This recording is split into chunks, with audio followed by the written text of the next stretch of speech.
company traveling or during a traveling overwatch movement in a non-sea-burn environment.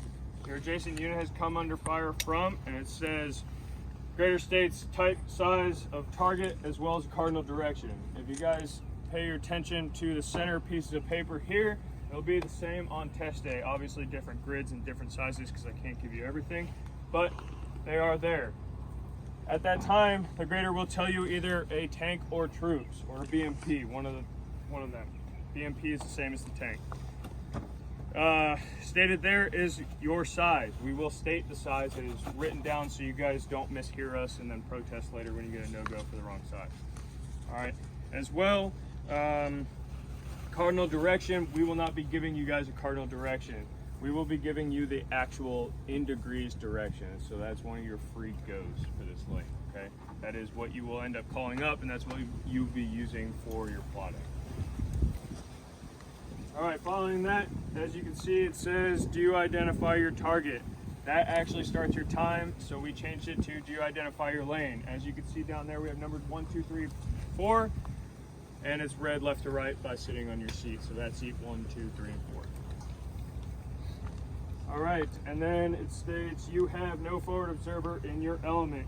You have a 10-digit grid of your location, and you will now and test day have 7 rounds of 155 available to you.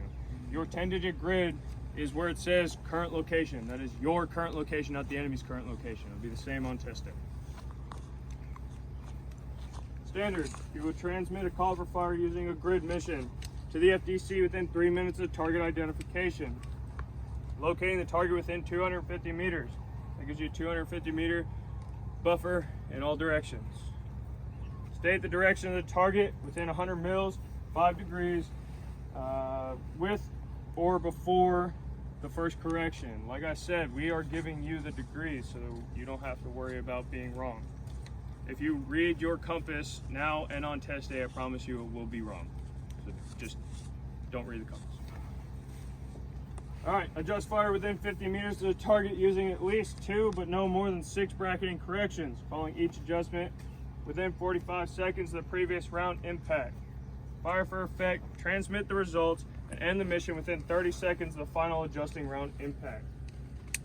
Transmitting and adjusting the call for fire will be performed in sequence using the proper radio telephone pronunciation procedures within 100% accuracy.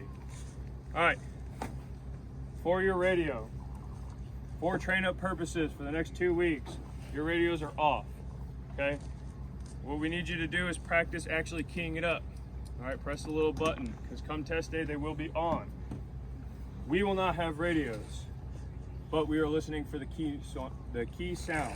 If we don't hear the key sound, it's either gonna get really awkward because we're gonna just stare at you and you're gonna try and figure out why, or we're going to tell you we can't hear you, and then you just start yelling at us because you think we can't physically hear you. It's really weird.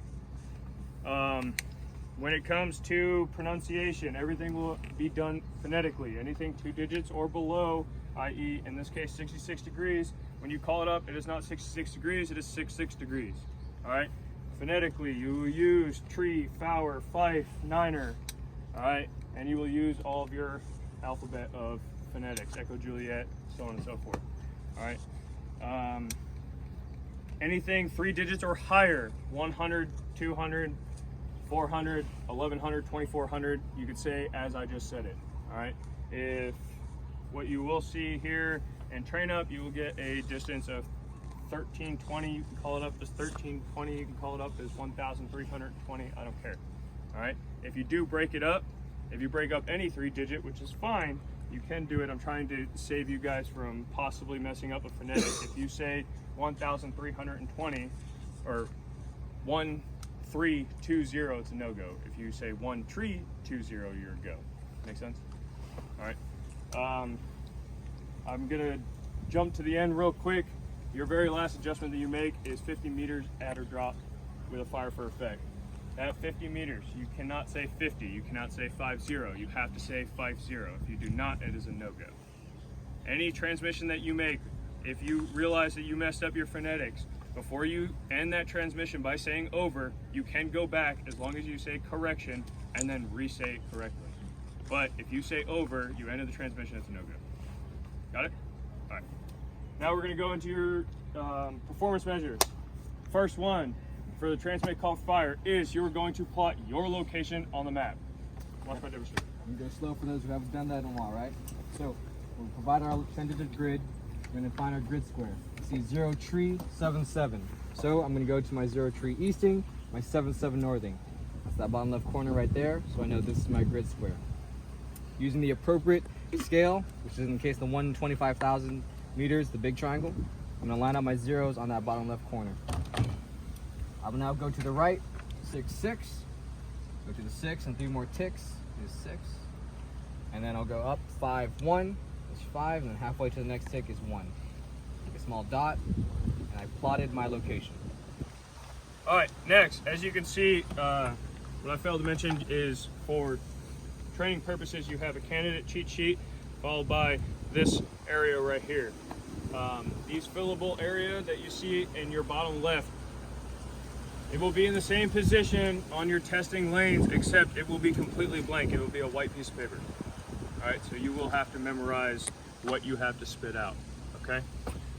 And obviously this candidate cheat sheet will not be there. If you follow this candidate cheat sheet from 1 to 5 and call all this up, I promise you, you will pass in less than 3 minutes. All right, so we found our grid. Number 2, find target direction. For E3B's sake, I need you